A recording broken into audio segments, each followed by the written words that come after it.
जैसे कश्मीर की डल झील है वैसे ये भी एक खूबसूरत सी झील है यहाँ हिमाचल प्रदेश कांगड़ा में। ये one of the oldest cathedral north Indian church है। यहाँ पर मेडिटेशन सिखाया जाता है, मेडिटेशन की प्रैक्टिस होती है। तो अभी मैं आ गया हूँ मैक्लोडगंज के मेन मॉल रोड को देखने के लिए। ये जो मठ है ये दलाई लामा जी के घर से कुछ ही दूरी पर है। ये फूड थोड़ा सा हैवी जरूर होता है लेकिन खाने में उतना ही यमी होता है। शाम होते ही ना एकदम गजब की लाइट पहाड़ों से इस तरफ आती है। अभी देखो दिखना शुरू हो गई।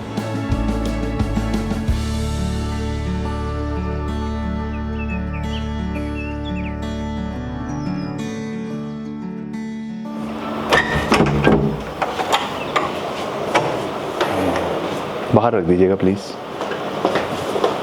सुबह सुबह चाय और 2 टोस्ट सैंडविचेस मंगाई है मैंने इस नज़ारे के साथ एंजॉय करने के लिए। अभी सुबह के बज रहे हैं 8:30 और हम हैं धर्मशाला में।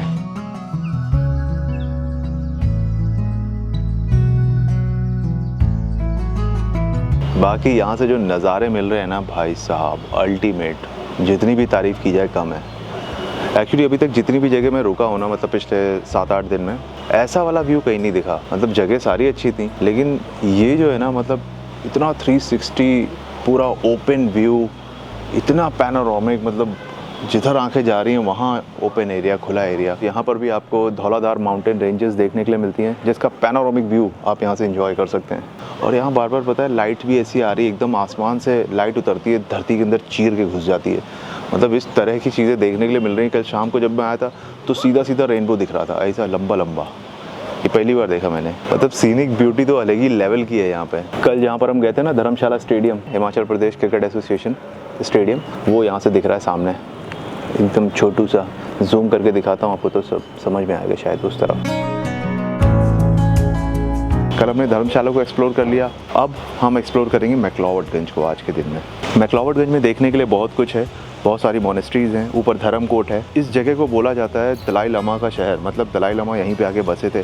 तो यहाँ पर आपको मोनेस्ट्रीज़ बहुत सारी मिलेगी और जो एक तिब्बतन कल्चर होता है वो भी आपको देखने के लिए मिलेगा। इसी वजह से जब कल हम यहाँ पर आए थे तो इन्होंने हमें खादा पहनाया था जब वेलकम किया था हमारा। वाइट कलर का एक कपड़ा होता है, इनके लिए बहुत ही प्रीशियस होता है तिब्बतन कल्चर में, तो उसे पहनाया जाता है जब कोई गेस्ट आता है आपके यहाँ। जैसे हम आसाम में जब ट्रैवल कर रहे थे तो उन्होंने वहाँ पर गमोशा पहनाया था, वो भी बहुत प्रीशियस होता है। मतलब जब कोई गेस्ट आता है वेलकम करते हैं उसका और उसको एक तरह से पूजा जाता है। तो वैसे ही खादा भी होता है, तो इस वजह से हमें खादा पहनाया गया था कल, क्योंकि यहाँ पर तिब्बतन कल्चर का ज़्यादा प्रभाव है।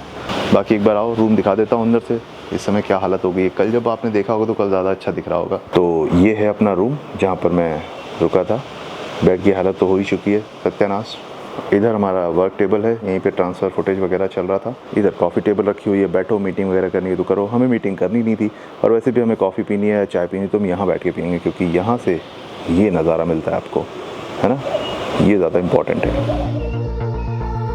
बाकी एक बार मैं फिर से आपको मेंशन करना चाहता हूँ कि जो पूरी ट्रिप मैंने ऑर्गेनाइज़ कराई है ये वेकेशंस क्लब के थ्रू कराई है। वेकेशंस क्लब दिल्ली की एक बहुत ही रिनॉन टूर कंपनी है और इनकी सबसे अच्छी बात जो मुझे लगती है कि आप इनसे बात करके अपनी आइटनरी को कस्टमाइज़ करा सकते हो। तो अगर आप भी अपनी कोई भी ट्रिप इनसे बुक कराना चाहते हैं, डोमेस्टिक इंटरनेशनल, तो बेशक करा सकते हैं। इनकी जो भी डिटेल है मैंने डिस्क्रिप्शन में दे दी, आप जाकर चेक कर लेना। ठीक है, तो शुरू करते हैं आज का blog. Once again welcome back to the channel guys, and बाकी बातें करेंगे हम हर बार की तरह रास्ते में।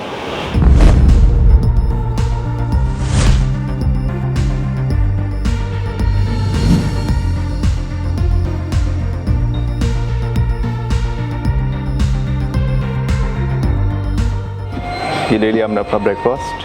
सुबह सुबह बहुत ज़्यादा खाने की आदत नहीं है अपने को, तो मैंने थोड़ा सा लाइट ब्रेकफास्ट ले लिया है। इसमें 1 इडली ली है, 2 वड़ा लिया हुआ है, थोड़े से बॉइल्ड वेजिटेबल्स हैं और ये 2 चटनियाँ, एक कोकोनट की है और एक शायद टमाटो की चटनी है, और साथ में ये एक बनाना शेक।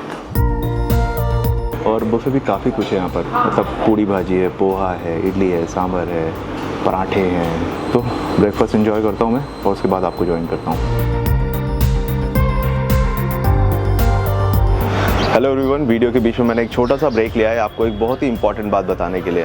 आज के टाइम में एक्स्ट्रा इनकम तो हर कोई कमाना चाहता है अपनी लाइफस्टाइल को और ज़्यादा बेटर बनाने के लिए, ताकि आप भी हर रोज़ शॉपिंग कर सको, महंगे कपड़े, ब्रांडेड फ़ोन्स, महंगी गाड़ियाँ, लग्जरी कार, फॉरेन ट्रिप, इन सारी चीज़ों को आप भी इंजॉय कर सको। तो इसके लिए मैं आपको टेलीग्राम के एक चैनल से इंट्रोड्यूस करा रहा हूँ, जिसके साथ जुड़कर बहुत से लोगों ने अपनी लाइफस्टाइल को ज़मीन से आसमान तक पहुँचाया है।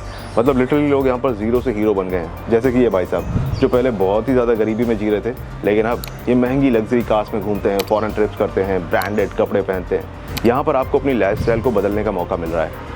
तो मैंने डिस्क्रिप्शन में चैनल का लिंक दे दिया है, आपको जाकर चैनल को सब्सक्राइब करना है, उसमें जाकर डीएम करना है। इसके बाद आपके जो भी सवाल हैं वो आप इनसे पूछिए, आपके सारे सवालों के जवाब आपको यहाँ पर मिल जाएंगे और आप अपनी लाइफ को और ज़्यादा बेहतर बना सकते हैं। मुझे भी इससे काफ़ी फ़ायदा हुआ है, अब आपकी बारी है।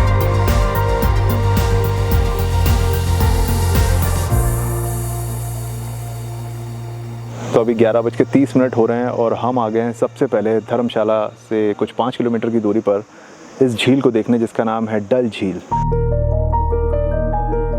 जैसे कश्मीर की डल झील है, वैसे ये भी एक खूबसूरत सी झील है यहाँ हिमाचल प्रदेश कांगड़ा में। ये करीब 10,000 स्क्वायर मीटर के दायरे में फैली हुई झील है। इसकी जो ब्यूटी है, इसके पीछे पाइन ट्रीज़, चीड़ के पेड़, देवदार के पेड़ यहाँ पर लगे हुए हैं लाइन से। इतनी ऊंचाई पर बनी हुई एक नेचुरल झील है और इसके ठीक ऑपोजिट साइड पे एक मंदिर भी है, शिव जी का मंदिर है। बाकी जगह की बात करें तो जगह बहुत ही अच्छी है। यहाँ से मैक्लोडगंज कुछ और अभी 5-6 किलोमीटर और ऊपर की तरफ जाएंगे तब आएगा। चलते हैं, थोड़ा करीब से देख कर आते हैं इसको। करीब से मतलब कि ज़्यादा पास तो जाएंगे नहीं, क्योंकि यहाँ पर वैसे भी चेतावनी लिखी हुई है कि इसके आगे आप मत जाइए, क्योंकि जो झील है इसका जो एरिया है आसपास का पूरा दलदली एरिया है। तो आगे जाओगे तो सीधे लिखा हुआ है जान का खतरा है, मतलब पैर फंस जाएगा और आप नीचे भी जा सकते हो अंदर। तो अगर आप आते हो तो इसी दायरे में रहो, ऊपर यहाँ से इस झील को देखो। और जहाँ पर ये झील बनी हुई है इसको नड्डी रोड बोलते हैं। ये जो आप देख रहे हो पीछे रोड जा रही है ऊपर मैक्लोडगंज के लिए, ये नड्डी रोड बोली जाती है। और इस गांव को बोलते हैं तोता रानी गांव। तो यहाँ तोता रानी गांव के पास बनी हुई है खूबसूरत सी प्यारी सी छोटी सी डल झील।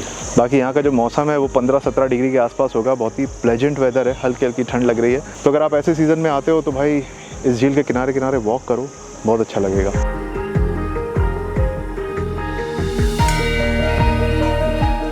बारिश धीरे धीरे तेज़ होती जा रही है और यहाँ से भी बहुत अच्छा व्यू दिखता है झील का।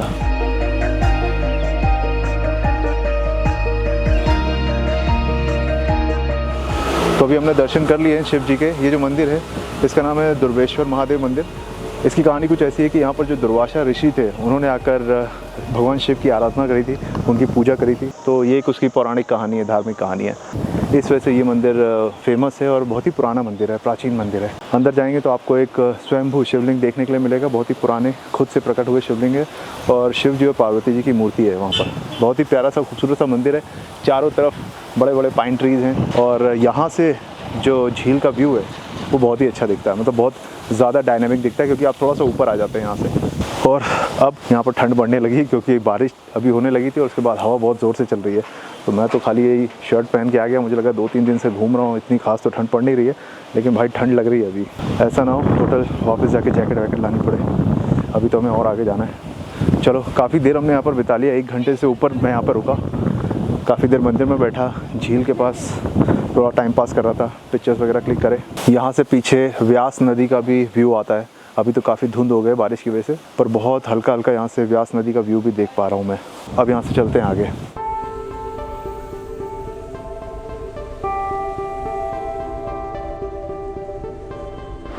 तो अभी डल झील से कुछ 3 किलोमीटर हम और ऊपर की तरफ आए हैं, इसे अपर धर्मशाला बोलते हैं।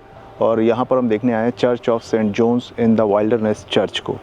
ये देख रहे हो, ये बहुत ही पुराना चर्च है, 1852 के समय बिल्ड हुआ था। बाकी अंदर चलकर देखते हैं, इसकी जानकारी मुझे भी इससे ज़्यादा नहीं है। अंदर चलते हैं।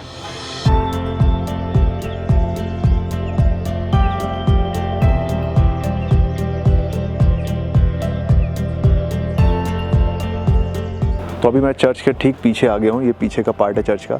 अंदर से मैं देख कर आ गया हूँ चर्च को। तो ऐसा है कि करीब 100-150 लोगों के बैठने की कैपेसिटी है, छोटा सा चर्च है, बहुत ही पुराना चर्च है। और अंदर वीडियोग्राफी फोटोग्राफी भी अलाउड नहीं थी, तो इस वजह से मैं अंदर के शॉट आपको दिखा नहीं पाया। बाकी ये one of the oldest cathedral north Indian church है, बहुत ही पुराना आर्किटेक्चर है, गॉथिक स्ट्रक्चर बोलते हैं इसको, ब्रिटिश एरा के समय में बना हुआ था। अंदर आप जाएंगे तो टिपिकल जो पुराने चर्च होते थे उसमें एक ग्लास विंडो होती थी। तो जब आप अंदर जाएंगे तो एक पूरी कांच की वॉल है, उसमें जीसस क्राइस्ट और मदर मैरी का का एक प्रतिबिंब है, ग्लास से कार्विंग करी गई है उसमें, तो उसे आप देखते हैं यहाँ पर। इसकी जो ब्यूटी है वो यही है कि चारों तरफ पाइन ट्रीज़ हैं, देवदार के बड़े बड़े पुराने पेड़ हैं।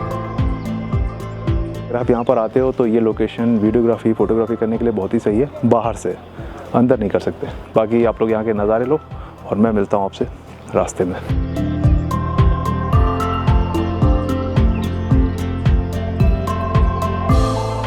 अभी हम लोग मैक्लोवडगंज की मार्केट में आ गए हैं। बेसिकली ये मॉल रोड है, तो उसे भी हम चलकर देखेंगे। अभी हम थोड़ा सा ऊपर की तरफ जा रहे हैं जहाँ पर आता है धर्मकोट। यहाँ धर्मकोट में एक मेडिटेशन सेंटर भी है ऊपर, जिसे हम चलकर देखते हैं अगर मिल गया तो। और धर्मकोट से वापस जब आएंगे तब हम मार्केट को एक्सप्लोर करेंगे, जो मैक्लोवडगंज की मार्केट है। ओके, तो अभी हम आ गए हैं धर्मकोट में और ये मेरे पीछे है तुषिता मेडिटेशन सेंटर। ये भी एक मोनेस्ट्री है और यहाँ पर मेडिटेशन करने के लिए लोग आते हैं, मतलब मेडिटेशन की प्रैक्टिस करने के लिए। तो एक बार देखते हैं अंदर अलाउ करते हैं कि नहीं, फ़ोटोग्राफी वीडियोग्राफी मैं देख कर आना चाहता हूँ इसे।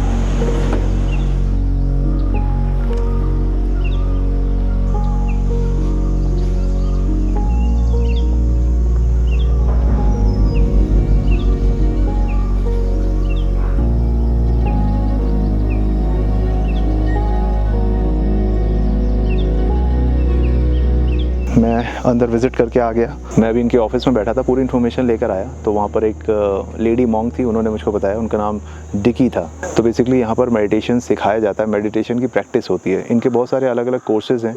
कुछ कोर्सेज़ होते हैं फ्री कोर्सेज़ होते हैं, जहाँ पर आप सुबह आते हैं 9 से 10 के बीच में यहाँ पर मेडिटेशन कीजिए और चले जाइए। अगर आप बिगिनर हैं तो आपके लिए अलग कोर्स है। अगर आप प्रोफेशनल हैं, मतलब पहले से आप मेडिटेशन करते आ रहे हैं और आपको उसका नेक्स्ट लेवल करना है, तो भी आप यहाँ पर आ सकते हैं। उसकी भी अलग एक कोर्स है। डिस्कशन होता है। अभी मोस्टली मेरे को जितने भी अंदर लोग बैठे थे आउट ऑफ इंडिया के ही थे और उसमें भी ज़्यादातर इजरायली थे। तो उन्होंने मेरे को बताया एक्चुअली कि यहाँ पर इजरायली बहुत आते हैं।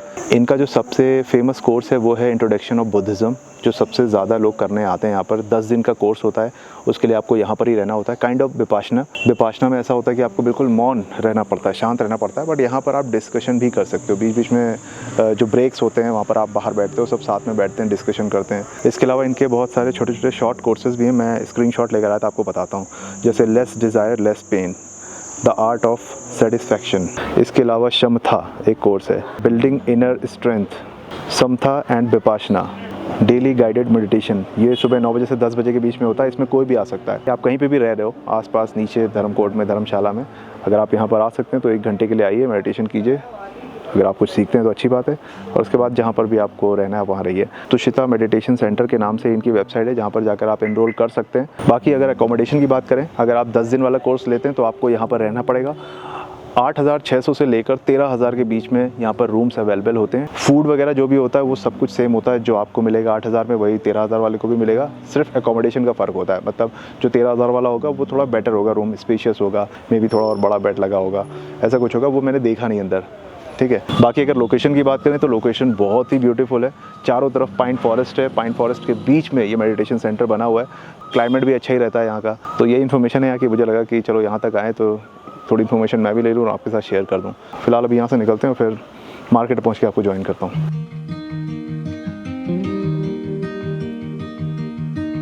तो अभी मैं आ गया हूँ मैक्लोवडगंज के मेन मॉल रोड को देखने के लिए। जो आप चौक देख रहे हो इसे सरदार वल्लभ भाई चौक भी बोलते हैं। सरदार वल्लभ भाई पटेल की वहाँ पर मूर्ति लगी हुई है। यहाँ पर आपको खाने पीने की बहुत सारी शॉप्स मिलेगी। केक शॉप मिलेगी, पेस्ट्री शॉप मिलेगी, होटल्स मिलेंगे। तो यहाँ पर लोग रुकते हैं खाना पीना खाने के लिए। लेकिन बस यही कि यहाँ पर थोड़ा सा ट्रैफिक जैम हो जाता है, क्योंकि बहुत ही छोटी जगह, कंजेस्टेड जगह, इस वजह से यहाँ पर ज़्यादा देर गाड़ियों को रुकने भी नहीं देते। इस वजह से हमने अपनी जो गाड़ी थी, हमारे ड्राइवर भाई साहब हैं, उनको आगे बोल दिया जाने के लिए। और हम लोग जिस तरफ से आ रहे हैं ऊपर वाली रोड से, तुषिता मेडिटेशन सेंटर से जब हम नीचे की तरफ आए तो यहाँ पर 2 रास्ते जाते हैं सामने ही। एक रास्ता ऊपर की तरफ जाता है जो मेडिटेशन सेंटर की तरफ है, और नीचे वाला रास्ता जाता है भक्सुनाथ वाटरफॉल के लिए। तो भक्सुनाथ वाटरफॉल भी यहाँ का एक टूरिस्ट स्पॉट है। अगर आप यहाँ पर आते हैं धर्मशाला मैक्लोवडगंज तो वहाँ पर भी जा सकते हैं। यहाँ से इस चौक से कुछ 1.5 किलोमीटर की दूरी पर वो वाटरफॉल आता है। मतलब उस स्पॉट पे आप पहुँचते हो, उसके बाद 2 किलोमीटर का ट्रैक करके जाना पड़ता है। तो भाई मैं तो अभी ट्रैक करने के मूड में बिल्कुल भी नहीं हूँ, तो मैं तो नहीं जाने वाला। लेकिन हाँ, अगर आप लोग आते हैं टाइम लेके तो भक्सुनाथ वाटरफॉल को भी देख सकते हैं। अच्छा वाटरफॉल है, पर मेरा भी सच में बिल्कुल भी मन नहीं था कि मैं ट्रैक वगैरह करूँ। लेकिन यहाँ से थोड़ा सा और आगे की तरफ जब जाएंगे तो वहाँ पर दलाई लामा मोनेस्ट्री आती है, जो मैक्लोवडगंज का एक मेन टेम्पल है। तो उसे हम चलकर देखेंगे अभी, ठीक है। यहाँ से कुछ 600 मीटर वॉकेबल डिस्टेंस है। तो चलते हैं आगे और टेम्पल देख कर आते हैं।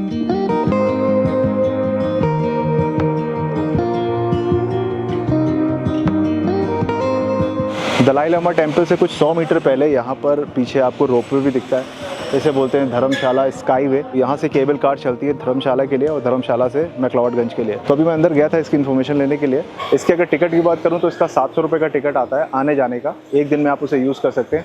धर्मशाला बस स्टॉप से चलकर ये मैक्लोडगंज में आती है केबल कार और वापस यहाँ से धर्मशाला बस स्टॉप पर ही जाती है। बाकी अगर सिंगल वे का आप टिकट लेते हैं तो 480 रुपये उसका प्राइस होता है। वीकडेज़ में ये सुबह 9 बजे से लेकर शाम को 5 बजे तक चलती है और वीकेंड में सैटरडे संडे को ये 7 बजे तक चलती है।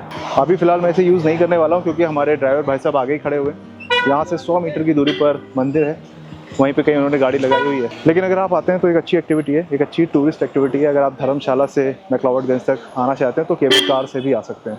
ये मैक्लोडगंज की कार पार्किंग है, पेड पार्किंग है। यहाँ मैं सिर्फ इसलिए आया हूँ क्योंकि यहाँ से रोपवे को बहुत अच्छे से स्पॉट कर सकता हूँ मैं, जो केबल कार जा रही है। ये देखो,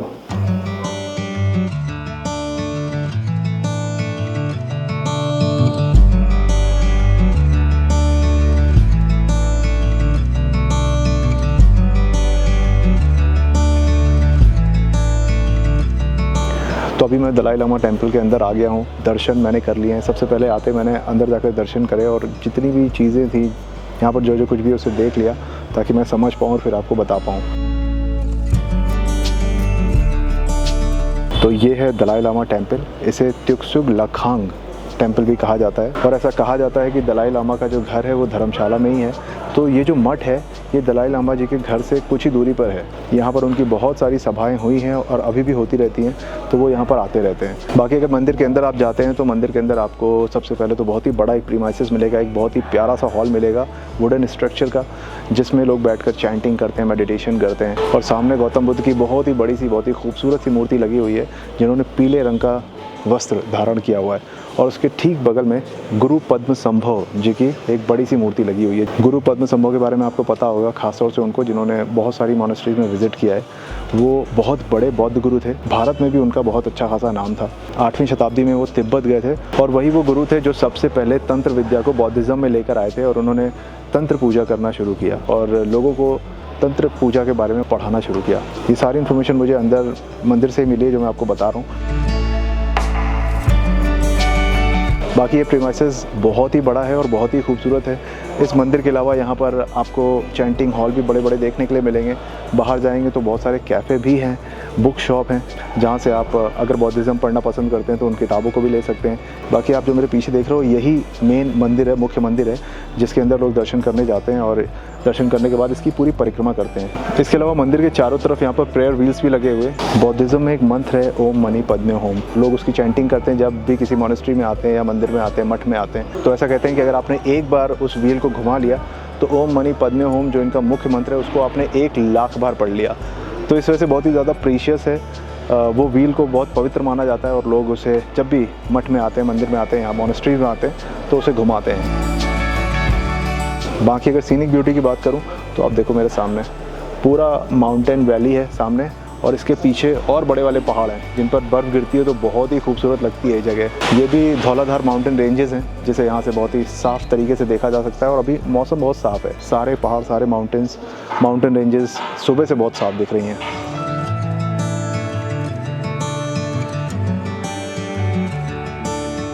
चलो टेम्पल विज़िट करके हम बाहर आ गए और अमित भाई भी मिल गए थे, उन्होंने गाड़ी पार्क करके रखी आगे।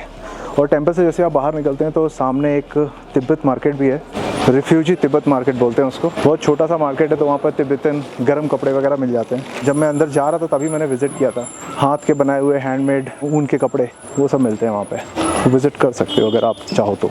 अभी यहाँ से वापस हम धर्मशाला की तरफ जाएंगे और फिर वहाँ पहुँच कर देखते हैं, अगर टाइम मिला तो मार्केट वगैरह आपको दिखाऊँगा, नहीं तो वहीं चल कर देखते हैं, डिसाइड करेंगे क्या करना है।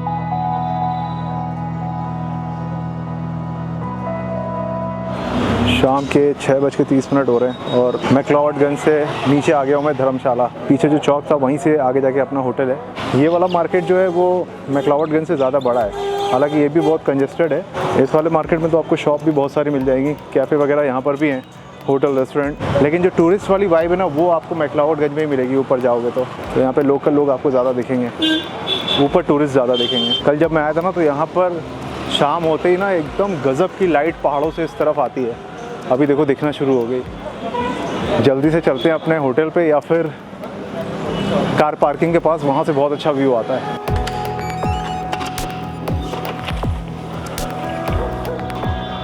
वो जस्ट अभी अभी सनसेट हुआ है। ये व्यू देखने के लिए मैं भागते भागते आया यहाँ पे।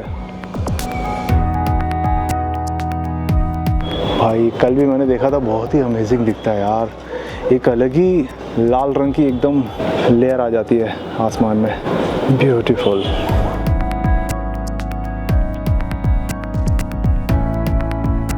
एनीवेज, आप लोग शाम के नज़ारों को एंजॉय करो और मैं आपसे सीधे डिनर पे मिलता हूँ, फिर आज के दिन का समापन किया जाएगा। Stay tuned.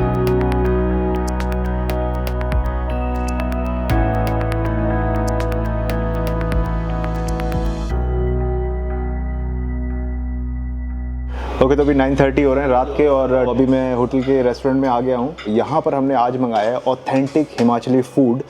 इनको एक्चुअली मैंने कल ही बोल दिया था कि मैं यहाँ पर आया हूँ तो मुझे थोड़ा सा कुछ लोकल ऑथेंटिक फूड आप सर्व करो, अगर आपके पास है कुछ हिमाचली फूड। तो उन्होंने बोला था सर आज तो नहीं हो सकता, आज आप बता दीजिए तो हम कल आपके लिए रेडी रखेंगे। तो अब आज इन्होंने मंगाया और हमारे साथ अभी बैठे हुए हैं अविनाश जी।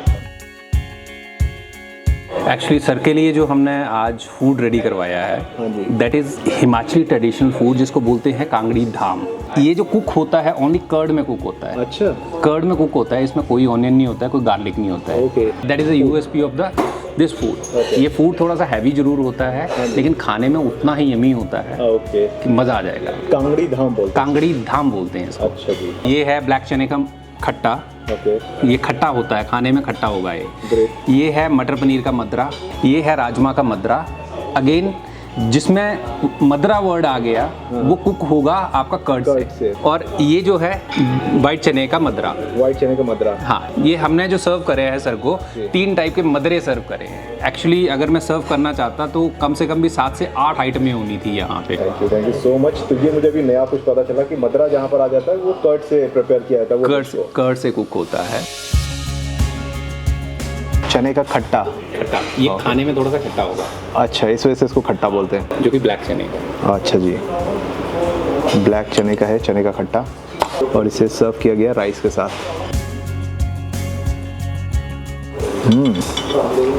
डिफरेंट। हल्का सा जो ग्रेवी है उसमें स्वीटनेस भी है, खट्टापन भी है, खट्टा मीठा जैसा होता है। तो if I am not wrong, इसमें क्या शहद या शुगर डाला गया है? नहीं, थोड़ा सा इसको फ्लेवर करने के लिए हल्का सा गुड़ का टच दिया है। वो स्वीटनेस उसी वजह से आ रहा है, इसमें थोड़ा सा गुड़ मिलाया गया है। Nice, amazing. ये कुछ यूनिक टेस्ट है, मतलब जो पहली बार मेरी ज़बान टेस्ट कर रही है।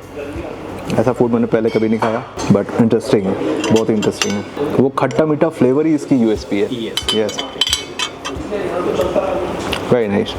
ये है मटर पनीर का मद्रा। मद्रा जैसे बताया कि जो भी डिश में कर्ड डाला जाता है उसे मद्रा कहते हैं। पनीर जो है कुक किया गया कर्ड के साथ। अगर आप नॉनवेज के शौकीन हैं तो खट्टा मीट और मूरा मीट खट्टा मीठा होता है। ओके। जो कि सेम एज इट इज़ आपके चने के खट्टे की तरह होता है। अच्छा, फ्लेवर भी वैसा ही होगा और आपका कलर भी वैसा ही। बस उसमें मीट ऐड हो जाता है। हाँ, मीट ऐड हो जाता है, बाकी उसका टेस्ट भी थोड़ा सा डिफरेंट हो जाता है। Okay okay.